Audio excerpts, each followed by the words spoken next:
अवधूत चिंतन श्री गुरुदेव दत्त श्री स्वामी समर्थ. मी शीतल तुमच्या सगळ्यांच्या चॅनलमध्ये स्वागत करते. नॅचरली सुरुवात करते. म्हणजे आपल्याला माहिती आहे की श्रावण महिना आता चालू आहे आणि श्रावण महिना म्हटलं तर संपूर्ण सण वार व्रत वैकल्य पारायण सेवा मंत्र स्तोत्र महादेवांचा रुद्राभिषेक असेल, शिवलीलामृताचं पारायण असेल, गुरुचरित्र ग्रंथाचं पारायण असेल, नवनाथ पारायण असेल, म्हणेन त्या सर्व सेवा पारायण छोट्यात छोटं नामस्मरण असेल, त्या सगळं काही आपल्याला श्रावण महिन्यात करायचं असतं. कारण की श्रावण महिना त्यासाठीच खूप जास्त प्रचलित आहे. कारण की श्रावण महिना हा अत्यंत पवित्र महिना आहे आणि या श्रावण महिन्यामध्ये आपण ज्या काही सेवा करू, ज्या काही उपाय तोडगे करू, जे काही पारायण करू, हे सगळं सगळं आपलं 100% फलश्रुती ठरत असतं आणि आपल्याला त्याचे भरभरून आपल्या मनात एक पुण्य लाभतं त्या श्रावण महिन्यामध्ये सेवा केल्याचं. आता श्रावण महिन्यामध्ये आपण भरपूर साऱ्या सेवा वगैरे बघितल्या आहेत की कुठलं पारायण सेवा वगैरे करायचं आहे, रुद्राभिषेक कसा करायचा आहे, भगवान शंकरांच्या कुठल्या सेवा करायच्या आहे, त्याबद्दल संपूर्ण माहिती बघत आहोत. आता अजून एक माहिती घेऊन आली ती म्हणजेच काय, जी अत्यंत महत्वपूर्ण आहे ती म्हणजेच काय, श्रावण महिन्यातील दुर्गाष्टमी. आता आपणास माहिती असेल की दुर्गाष्टमी ही तिथी पौर्णिमा असेल, मंगळवार असेल, दुर्गाष्टमी असेल किंवा शुक्रवार असेल, अशा कालाष्टमी असेल, ह्या ज्या तिथी असतात त्या आपल्या आई भगवतीला म्हणजेच आपल्या जी आपल्या कुळाची आई आहे कुलदेवी तिला त्या समर्पित असतात. आणि या दिवशी म्हणजेच या प्रभावी तिथीच्या दिवशी आपण आपल्या कुलदेवीची जर मनापासून श्रद्धेने अत्यंत प्रभावीपणे जर आपण आपल्या घरामध्ये जर सेवा उपाय जर केले, काही आपण तोडगे पण आहेत ते पण आपण जर या दिवशी जर आपल्या घरामध्ये केले तर अत्यंत प्रभावी ठरणार आहेत. घरामध्ये सुख समृद्धी ऐश्वर्य भरभरून नांदणार आहे, घराची भरभराट होणार आहे, घरामध्ये शुभ कार्य नांदणार आहे. सगळ्यात महत्वाचं कुलदेवीची कृपा तुम्हाला प्राप्त होऊ शकणार आहे जर आपण श्रावणातल्या दुर्गाष्टमीच्या दिवशी आपल्या घरामध्ये कुलदेवीची कुळाचार असेल, समजा सवाष्ण भोजन वगैरे असेल किंवा इतर त्याच काही सेवा उपाय जे काही आहे ते तुम्हाला सांगणार आहेच व्हिडिओमध्ये पुढे मी जाऊन, तर ते सगळे जर आपण घरात केले तर 100% ते खूप जास्त प्रभावी ठरणार आहेत. त्याच्यामुळे ही जी तिथी आहे श्रावणातली दुर्गाष्टमी तिथी ही हातची जाऊ देऊ नका. त्याच्यामुळेच एक दिवस अगोदर व्हिडिओ करते आहे. नक्कीच व्हिडिओ पूर्ण बघा, स्किप न करता बघा, जेणेकरून तुम्हाला संपूर्ण माहिती व्यवस्थित कळेल. तर म्हणजे तुम्हाला म्हटल्याप्रमाणे श्रावणातील दुर्गाष्टमी तिथी आता कधी आहे तर येत्या 20 ऑगस्टला गुरुवारी आलेली आहे बघा. गुरुवार म्हणजे गुरुंचा वार आहे आपला आणि सोबत या दिवशी दुर्गाष्टमी सुद्धा आलेली आहे जी आपल्या कुलदेवीची तिथी असते. आता दुर्गाष्टमी तिथी आपल्या कुलदेवीची तिथी तर आहेच, पण सगळ्यात महत्वाचं आपल्याला सर्वप्रथम आपली कुलदेवी माहिती असणं खूप जास्त गरजेचं आहे. आता आपल्या संपूर्ण महाराष्ट्रामध्ये बघायला गेलं तर आपल्याला 3.5 शक्तिपीठांपैकीच आपली एक कुलदेवी असते. पण तुमची कुठलीही कुलदेवी असू दे, त्या कुलदेवी आपल्याला माहिती असणं खूप गरजेचं आहे. मुळात कसं होतं कधी कधी खूप लोक काय करतात की बा कुलदेवी म्हणून आई सोडून मावशीचीच पूजा करत असतात आणि म्हणतात की आम्हाला अनुभूतीच येत नाही आहे, आम्हाला काही फरकच पडत नाही आहे, सेवा कुळाचार सर्व काही करतो आहे, वर्षातून 2दा जातोय कुळाचार करायला पण तरी सुद्धा फरक पडत नाही आहे. तर सगळ्यात प्रथम गोष्ट म्हणजेच काय, आपले जे मोठी माणसं आहेत घरामध्ये किंवा आपण जिथे राहतो ज्या गावांमध्ये राहतो तिथे जाऊन तुम्ही विचारा की आपली कुलदेवी कोणती होती काय आहे. जर तुम्हाला तुमची कुलदेवी माहितीच नसेल, कुठून तुम्हाला कळतच नाही आहे, तर सरळ सरळ दिंडोरी स्वामी समर्थ केंद्रामध्ये जावं, तुमचं नाव गोत्र आडनाव वगैरे सांगावं, ते तुम्हाला योग्य मार्गदर्शन करतात तिथले सेवेकरी आणि तुम्हाला सांगतात की तुमची 3.5 शक्तिपीठांपैकी कुठली कुलदेवी आहे. तर अशा प्रकारे आपल्याला करायचंय. आता तुम्हाला समजा आता तुम्हाला केंद्रात जायला विचारायला थोडासा वेळ आहे तर काय करायचं, कुलदेवीचं आपल्याला जर माहितच नसेल तर सगळ्यात प्रथम गोष्ट ज्या वेळेस महिनाभरामध्ये मंगळवार असेल, पौर्णिमा असेल, दुर्गाष्टमी तिथी असेल, शुक्रवार असेल, या दिवशी काय करायचं, आपल्या घरामध्ये आपल्या कुलदेवीची सेवा घरात करायचीच आहे. आता तुम्ही म्हणताल की ताई आम्हाला कुलदेवीच माहिती नाही तर मग आम्ही सेवा कशी करायची, कुठलं मंत्र पठण करायचा, कुठल्या पोथीचं वाचन करायचं, याबद्दल आम्हाला सांगा. ते पण सांगणार आहे आणि ज्यांना माहिती आहे त्यांना पण सांगणार आहे किंवा कुठली सेवा करायची. सर्वप्रथम आपल्या घरामध्ये जर शुभ कार्य घडत नाही आहे, संतान प्राप्तीचं काही योग येत नाही आहे, घरामध्ये मुलांच्या शिक्षणाबद्दल काही प्रॉब्लेम्स आहेत, घरामध्ये सततचे वादविवाद आहे, घरामध्ये सततचा आजार पण चालू आहे, म्हणजे आपल्या संसारावरती आपल्यावरती कर्जाचा डोंगर वाढलेला आहे, म्हणजे आर्थिक भरभराट होत नाही आहे, मेहनत कष्ट खूप करतो आहे पण आर्थिक भरभराट होत नाही आहे, लक्ष्मी प्राप्तीचे कुठलेच मार्ग सापडत नाही आहे, याबद्दल किंवा संपूर्ण तुमचे सांसारिक जे कुठले प्रॉब्लेम्स अडचणी असतील ते जर तुमचे काही चालू असतील तर त्यावर 100% प्रभावी सेवा ती म्हणजेच काय, आपल्याला या श्रावणात दुर्गाष्टमीला म्हणजेच 20 ऑगस्ट 2026 गुरुवारी आपल्याला काय करायचं आहे, आवर्जून आपल्या उंबऱ्यावरती हळदीचे लेपन करावं, रांगोळी काढावी, पूजन करावं, रांगोळी काढून उंबऱ्याचं पूजन करायचं आहे. आपल्या दुर्गाष्टमी तिथी आहे, गुरुवार आहे, या दिवशी आवर्जून आपल्या स्वामींच्या महाराजांच्या अभिषेकासोबत आपल्याला देवघरात कुलदेवीचा टाक असेल, तुमचा मूर्ती असेल, फोटो असेल तर तुम्हाला अभिषेक करायचा आहे. कुलदेवीचा टाक किंवा मूर्ती असेल तर तुम्हाला काय करायचं आहे, तुम्हाला जर तुमच्या कुलदेवीचा मंत्र माहिती असेल तुम्ही तो मंत्र म्हणून तुम्ही अभिषेक करावा. नसेल माहिती तर ओम ऐं ह्रीं क्लीं चामुंडाय विच्चये, ओम ऐं ह्रीं क्लीं चामुंडाय विच्चये असं म्हणून तुम्हाला अभिषेक करायचा आहे. पण दुर्गाष्टमी दिवशी, मंगळवार, पौर्णिमा, कालाष्टमी, शुक्रवार या दिवशी आपल्या घरामध्ये देवघरातल्या कुलदेवीच्या टाकावर, मूर्तीवर, फोटोवर अभिषेक झालाच पाहिजे. तरच त्या यंत्रामधली, फोटोमधली, त्या मूर्तीमधली ही जी ऊर्जा असते ती जागृत होत असते, ती आपल्यापर्यंत पोहोचत असते आणि मग आपल्याला आपल्या सेवांची अनुभूती ह्या येत असतात. म्हणून तुम्हाला सांगते की फक्त आपण मूर्ती आणल्या, फोटो आणले, देवघरात फक्त सजवून ठेवले असं नाही. एकदा स्थापित करतानाच फक्त अभिषेक करतो, छान पूजा करतो बस, आणि त्याच्यानंतर आपण फक्त रोज फक्त धुवायचं आणि ठेवायचं एवढंच करतो. त्याने कुठलीही अनुभूती येणार नाही. म्हणून सांगते आहे तुम्हाला. आता मला एक सांगा, एखाद्या समजा तर तुम्हाला स्वतःलाच बघा, तुम्हाला जर फक्त पहिल्या एका म्हणजे आज तुम्हाला जेव घातलं, पोटभर जेव घातलं आणि उद्यापासून तुम्हाला जेवायलाच नाही दिलं, तर तुमच्यात काही एनर्जी येईल का? तुम्ही स्वतः मध्ये पण एनर्जी राहणार नाही आणि तुम्ही दुसऱ्याला सुद्धा काही देऊ शकणार नाही. तुमच्यामधून दुसऱ्याला सुद्धा काही ऊर्जा मिळणार नाहीये. त्याच पद्धतीने कुलदेवीचा टाक असतो. म्हणून सांगते की आता यंत्र जरी असेल चार्जिंगवाला, त्याला चार्जिंग केल्यानंतरच ते यंत्र काम करतं आणि ते आपल्याला फायदेशीर ठरत असतं किंवा ते आपल्याला ती माहिती वगैरे देत असतं. त्याच पद्धतीने आपल्या देवघरातले देवी देवतांची मूर्ती, फोटो, यंत्र हे सुद्धा तसेच असतात. वेळोवेळी तिथीच्या वेळी त्यांच्यावर अभिषेक हा झालाच पाहिजे. सेवा, मंत्र, स्तोत्र पठण झालंच पाहिजे. आता हे झालं. त्यानंतर आपल्याला दुर्गाष्टमी म्हणजे 20 ऑगस्टला दिवसभरामध्ये या दिवशी आपल्याला आपल्या कुलदेवीची जी सगळ्यात प्रभावी सेवा आहे ती म्हणजेच काय, दुर्गा सप्तशती. तुम्हाला तुमच्या कुलदेवीचं म्हणजे तुम्हाला तुमची कुलदेवी माहिती असू दे किंवा नसू दे, तरी सुद्धा आपल्याला माहिती नसेल तरी सुद्धा आपल्याला या पोथीचं पारायण करायचं आहे. माहिती असेल तरी सुद्धा आपल्याला ह्या पोथीचंच पारायण करायचं आहे. कारण की 3.5 शक्तिपीठांपैकी तुमची कुठलीही कुलदेवी असते, तिला ही याच पोथीचं पारायण आपण केलं, वाचन केलं, ते तिच्या समर्पित होतं आणि तिचा आशीर्वाद आपल्याला भरभरून प्राप्त होत असतो. आता ही आहे दुर्गा सप्तशती, हे पोथी आहे. आता सध्या अशा नवीन बाइंडिंगच्या या पोथी निघालेल्या आहेत. पहिल्या अशा छान अशा पातळ पुठ्ठ्याच्या वगैरे होत्या, ती पण आहे माझ्याकडे. पण दोघांना पारायण करण्यासाठी आम्हाला लागते घरामध्ये, म्हणून आम्ही एक बाइंडिंग वाली आता सध्याही मी आणली आहे. आता सध्या ह्याची देणगी मूल्य 136 रुपये आहे. बाइंडिंग मध्ये आहे, छान नोटबुक सारखे आहे बघा, असा कडक पुठ्ठा वगैरे आहे. तर याचं पारायण तुम्हाला, श्री दुर्गा सप्तशती या ग्रंथाचं पारायण तुम्हाला दुर्गाष्टमीच्या दिवशी म्हणजे 20 ऑगस्टला दिवसभरात कधीही करायचं आहे, पण करायचंच आहे तुम्हाला. महिलांनी, कुमारिकांनी आवर्जून या पोथीचं पारायण देवघर म्हणजे दिवसभरात करायलाच पाहिजे. खरं सांगते कुलदेवीचा कृपाशोध भरभरून प्राप्त होतो. आता बघायला गेलं तर आपण नित्यसेवेमध्ये 2-2 अध्याय करून सुद्धा श्रावण महिन्यामध्ये आपण या पोथीचं पारायण करू शकतो 7 दिवसाचं. पण दुर्गाष्टमी असेल, मंगळवार असेल, कालाष्टमी असेल, या दिवशी किंवा पौर्णिमा तिथी असेल, या प्रभावी तिथीला जर आपण आपल्या कुलदेवीची सेवा म्हणून या पोथीचं एक पारायण पूर्ण एका बैठकीत जर केलं, तर तुम्हाला खूप मोठ्या प्रमाणात तुम्हाला ह्याचा अनुभूती येऊ शकते कुलदेवीची, आणि प्रचंड भरपूर प्रमाणात तिचा कृपा आशीर्वाद देखील तुम्हाला प्राप्त होऊ शकणार आहे. आता या पोथीचं आता अभिषेक वगैरे आपण करून घेणार आपण सकाळी कुलदेवीचा.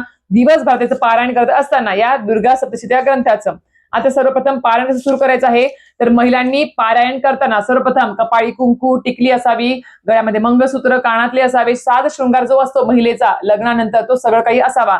आजीच्या बांगड्या हातामध्ये असाव्या, पायामध्ये पैंजण जोडवे असावे, पंजाबी ड्रेस घाला किंवा साडी घाला, पण ते पारंपरिक पोशाख असावा. काळे वस्त्र घालून पाठ करताना डोक्यावर पदर घेऊन किंवा ओढणी घेऊन आपल्याला पारायण करायचं आहे. सगळ्यात महत्वाची गोष्ट, आता हे पारायण कोण करू शकतं?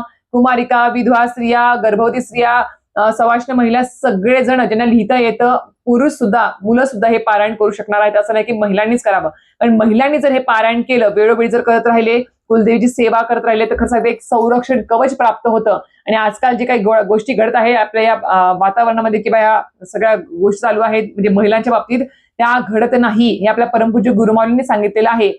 सवाष्ण महिलांनी सदैव हातामध्ये काचेच्या बांगड्या परिधान कराव्या, कुलदेवीची सेवा करावी. कुठलंच तुम्हाला बाहेरचं कुठली बाधा असेल, कुठली वाईट शक्ती असेल किंवा कुठल्या वाईट गोष्टी तुमच्या बाबतीत घडत नाही, हे सत्य आहे. म्हणून सांगते तुम्हाला, हे सर्व करून तुम्हाला पारायण करायचं असतं. नाहीतर आपलं आहेच तसं बसलं आणि पारायण केलं तर त्याची अनुभूती येणार नाही. म्हणून अगोदर तुम्हाला सांगितलं की या गोष्टी महत्वाच्या आहेत पारायण करताना.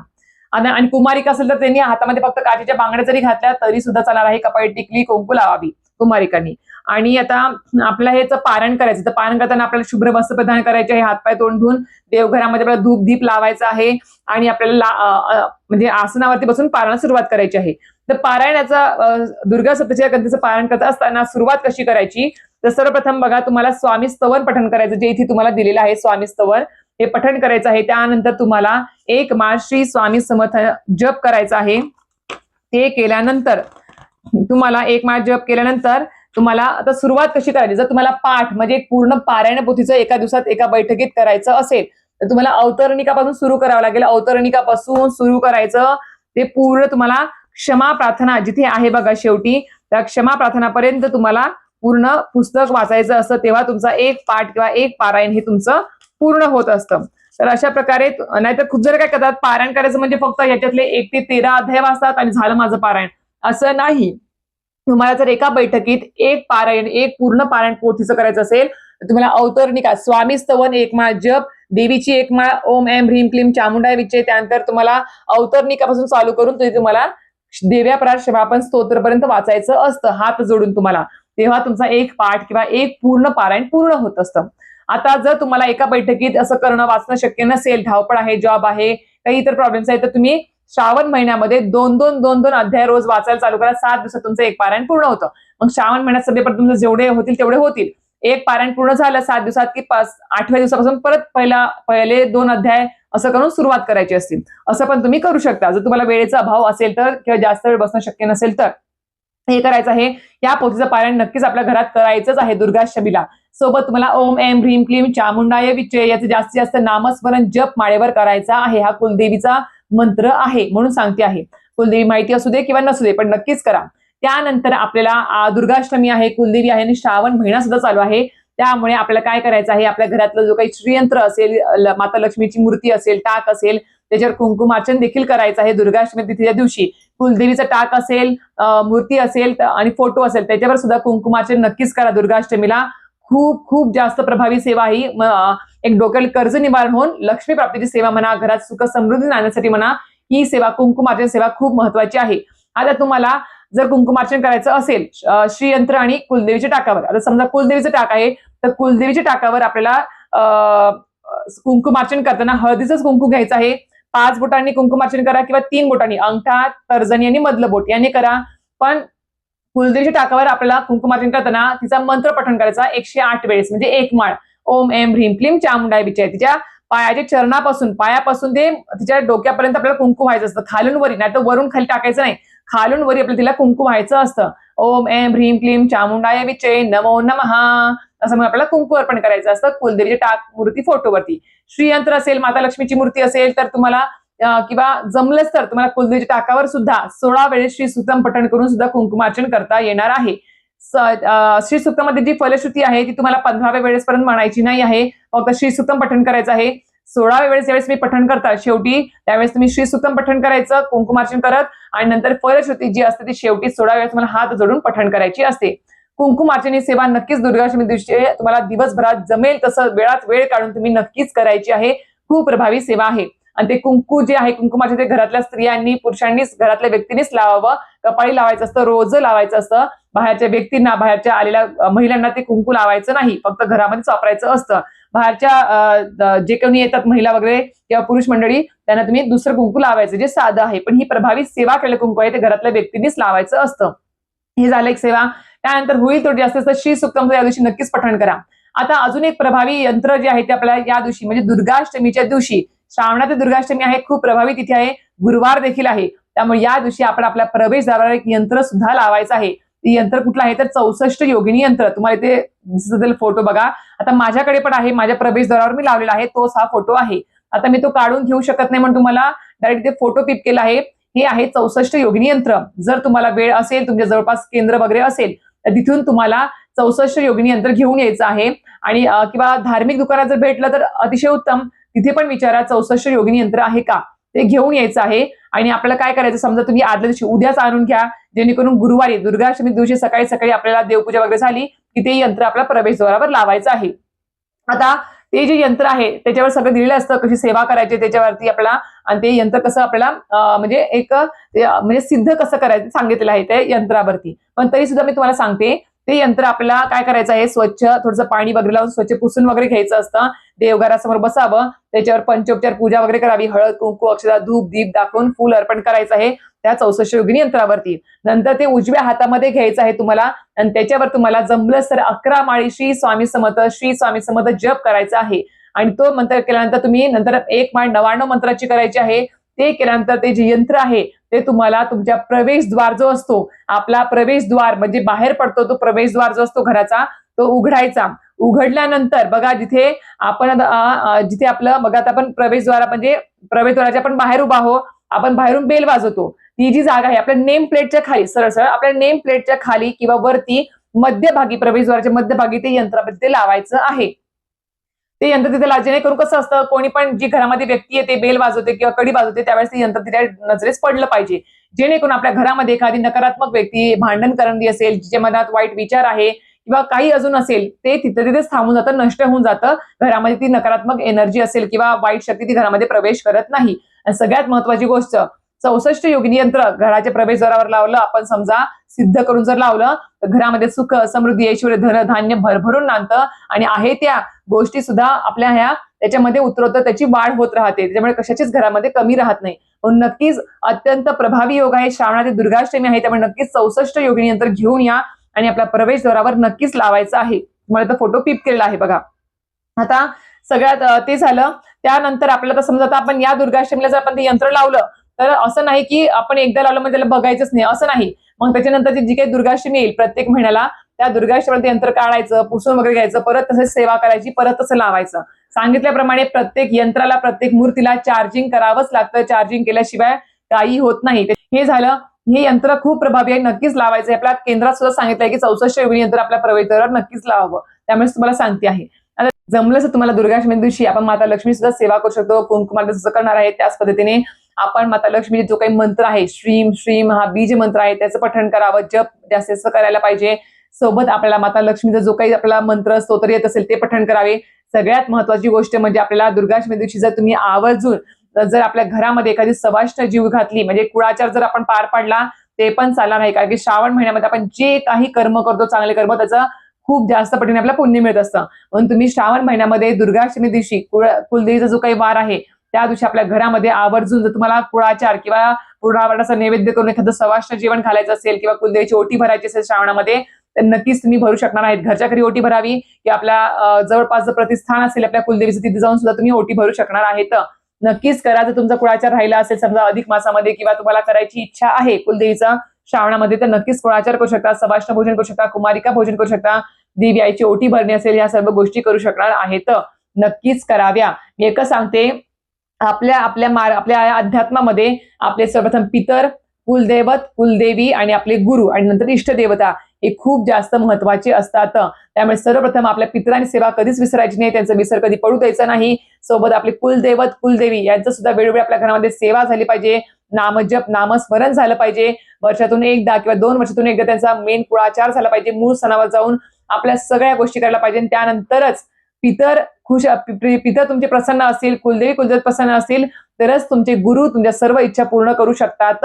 म्हणून सांगते की आपल्या पितरांचं पण करायचं आहे आपल्याला, आणि पितरांचं करायचं असेल तर रोज पंचमहायज्ञ करावा. आणि अमावास्या तिथेला सुद्धा त्यांचे जे काही कर्म असतात, जे काही धर्म असतात आपले पितरांसंबंधित, ते सुद्धा आपल्याला अमावास्याला करायचे असतात.